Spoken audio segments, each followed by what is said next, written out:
Good morning to all of you. Welcome back to my channel.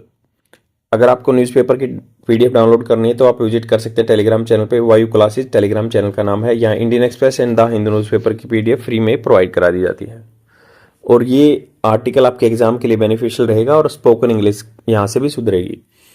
तो taking the leap, take का मतलब होता है लेना या लगाना, लीप मतलब छलांग। तो ये कोई ड्रास्टिक चेंज आता है, मान लो कोई डिसीजन लेते हैं तो उसके बारे में ये कहा जा सकता है टेकिंग द लीप, कोई चेंज करना। तो यहाँ पे बात हो रही है डिस्क्रिमिनेटरी। डिस्क्रिमिनेशन होता है भेदभाव वाला सिस्टम। प्रोविजन, उपाय दैट इम्पीड, इम्पीड होता है रोकना, लाइव्स जिंदगी of those who leprosy must go. तो यहाँ पे राइटर कह रहा है जिनको ये है ना, लेप्रोसी होता है लकवा, मतलब किसको लेप्रोसी की बीमारी है तो उसको, जो उनके खिलाफ डिस्क्रिमिनेटरी प्रोविजन चले हुए ना, जो रोकते हैं, इम्पीड करते हैं, बाधा डालते हैं उनकी जिंदगियों में, तो वो खत्म होना चाहिए। सिस्टमेटिक एफर्ट्स, जो सिस्टमेटिक, एक सिस्टमेटिक होता है प्रबंध, व्यवस्था, एफर्ट्स, प्रयास are required to eliminate, eliminate होता है हटाने के लिए, स्टिग्मा, कलंक जो होता है एक सेम होती है, that are often seeded by fear. Seed मतलब जो बीज बोए जाते हैं किसके द्वारा, डर के द्वारा। मिस इन्फॉर्मेशन या गलत इन्फॉर्मेशन, एक होता है मिस इन्फॉर्मेशन जो कि गलत हो, एक होता है डिस इन्फॉर्मेशन जिसको आप तोड़ो मरोड़ो जिस चीज को, उसको डिस इन्फॉर्मेशन बोलते हैं। और एंशियंट बिलीफ, जो पुराने टाइम पे बिलीव थे। To remove the discriminatory attitude, discriminatory attitude जो है, डिस्क्रिमिनेशन मतलब भेदभाव वाला जो एक रवैया है टुवर्ड्स दोज अफेक्टेड, जो उनको अफेक्टेड होता है। The supreme court of India intervention to battle stigma and discrimination in the case of leprosy in a corrective action that could not have been delayed any further. तो मैंने यहाँ पे बोल रहे हैं कि सुप्रीम कोर्ट ने इंटरवेंशन किया, हस्तक्षेप किया, जो एक लड़ाई है स्टिग्मा को लेके, इस कलंक को लेके, डिस्क्रिमिनेशन भेदभाव चल रहा है केस में, लेप्रोसी के केस में करेक्टिवेशन, ठीक करने का काम किया। That could not have been, जिसको ज्यादा डिले नहीं किया जा सकता था। कुड नॉट हैव बीन मतलब नहीं किया जा सकता था इससे ज्यादा डिले, एनी फर्दर, आगे। On A direction from the court ने डायरेक्शन दिया नेशनल ह्यूमन राइट कमीशन। तो ये एक संस्था होती है नेशनल ह्यूमन राइट कमीशन, जो कि ह्यूमन राइट्स एक्ट के थ्रू बनती है। और इसमें कुछ जैसे जो chief justice of India retired रहते हैं या कोई जज रहता है कोर्ट का, सुप्रीम कोर्ट का, वो इसके चेयरमैन रहते हैं और कुछ 4 मेंबर की ये बॉडी रहती है। नेशनल लेवल पे बात करते हैं तो इसमें कहा जाता है कि भाई नेशनल जो कमीशन फॉर वुमेन है वो भी एक मेंबर रहते हैं, national commission of SC ST community के वो भी रहते हैं। Recently submitted 97 central and state laws continue contain provision that discriminate against person with leprosy. तो उन्होंने कहा कि national human right commission recently submitted किया है that 97 central and state law continue to contain provision. इनमें प्रोविजन रहेंगे, central law है या स्टेट लॉ है, स्थान में है जो, उनमें प्रोविजन, उपाय रहेंगे जो डिस्क्रिमिनेट, उपाय हैं जो हैं डिस्क्रिमिनेट करते हैं पर्सन विद लेप्रोसी, जिसको लेप्रोसी है, इन सम एंड सब्सटेंस, मतलब टोटल, मतलब ओवरऑल देखें ना तो दिस प्रोविजन डिनाई, मना करते हैं, एक्सेस टू थिंग जैसे basic public transport and public spaces and right to run for elected office, या मतलब दौड़ने के लिए, किसके लिए, इलेक्शन में खड़े होने के लिए, एंड एक्सेस टू एम्प्लॉयमेंट या नौकरी के लिए, रनिंग ए बिजनेस वेंचर या कोई बिजनेस चलाने के लिए। The court was hearing a batch of petition contending that there were number of provision across central and state statutes that discriminate against person with leprosy. तो कोर्ट सुन रहा था case जिसमें लेप्रोसी के खिलाफ है, उनको इकट्ठा करके सुन रहा था।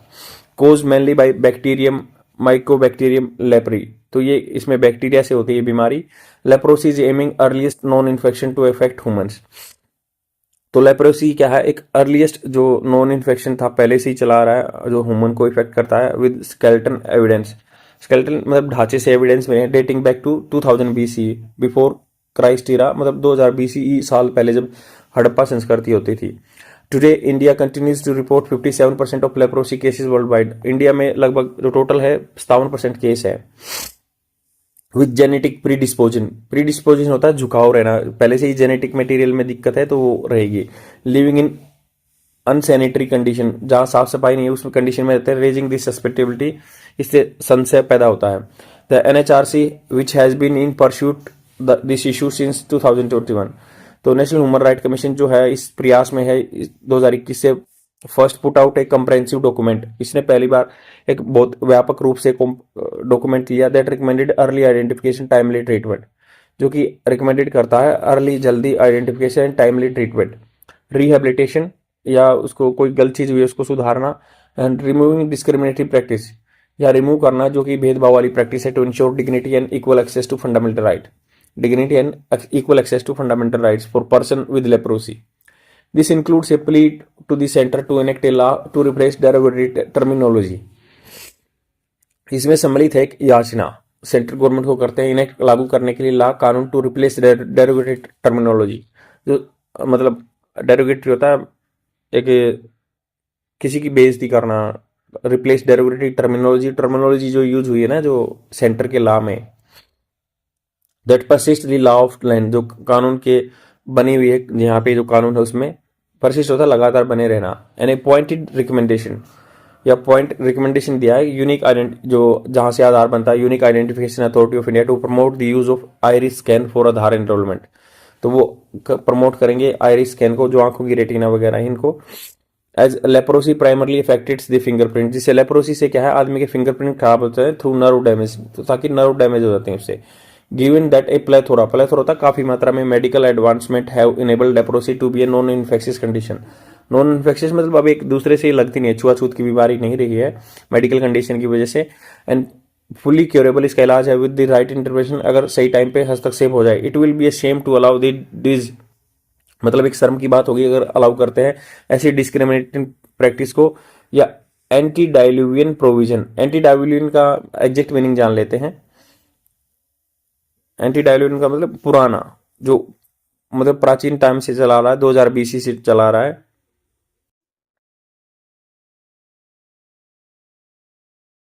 तो इसका मतलब हो गया एंटी डाइल्यूवियन प्रोविजन, जो पूर्ववर्ती टाइम से चला रहा है, उपाय टू कंटिन्यू फोर्स अभी भी लागू है।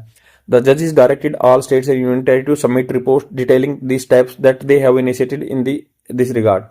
तो जजेस ने कहा कि भाई स्टेट गवर्नमेंट या सेंट्रल गवर्नमेंट इसके बारे में क्या बात कर रहे हैं, क्या उन्होंने स्टेप लिए हैं, वो आप भेजिए इनका affidavit.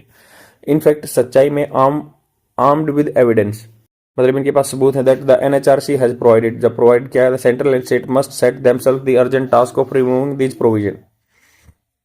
Central government and state government ने अपने आप को सेट कर लिया है अर्जेंट टास्क, जो ये बहुत जरूरी टास्क है, remove this provision and launching remedial action, या लॉन्च करना जो कि इसके उपाय के एक्शन है। In this day and age, इस समय में और काल में, इट इज अनफेदेबल, फेदेबल होता है जिसका जगह बताई जा सके, जिसके गहराई ने नापी जा सके, अनफेदेबल होता है fathomable. That the state continues to trap a group of citizen in the dark ages. तो स्टेट जो अथॉरिटीज हैं कंटिन्यू है जाल फंसाए group of citizen in the dark way is based on the law written by humans who did not know better. State continue कर रहा है trap को कब्जे में लेने के लिए ग्रुप ऑफ सिटीजन को इन द डार्क एजेस में, जो पुराने टाइम में है, बेस्ड ऑन द लॉ, जो कानून बनाए हुए हैं, रिटन बाय ह्यूमंस, आदमी के द्वारा लिखे गए, who did not know better, वो नहीं जानते थे इसके बारे में ज्यादा। तो ये कह रहे हैं कि जो कानून बनाए हुए पहले टाइम के जो लेप्रोसी के बारे में जानते नहीं थे, बट अब तो चेंज हो गया, अब मेडिकल एडवांसमेंट हो गया, अब छुआछूत की बीमारी नहीं रही है, बहुत सारे ऐसे कानून है। नेशनल ह्यूमन राइट जो कमीशन है, शिवमोटो था, अपने आप इसने कोग्निजेंस लिया चीजों का और ये पिटीशन डाली है। सुप्रीम कोर्ट ने कहा कि आप एफिडेविट डालिए, स्टेट गवर्नमेंट और सेंट्रल गवर्नमेंट इसके बारे में क्या कर रहे हैं। आई होप आपको समझ में आया होगा। आज के लिए इतना ही, thank you very much, bye.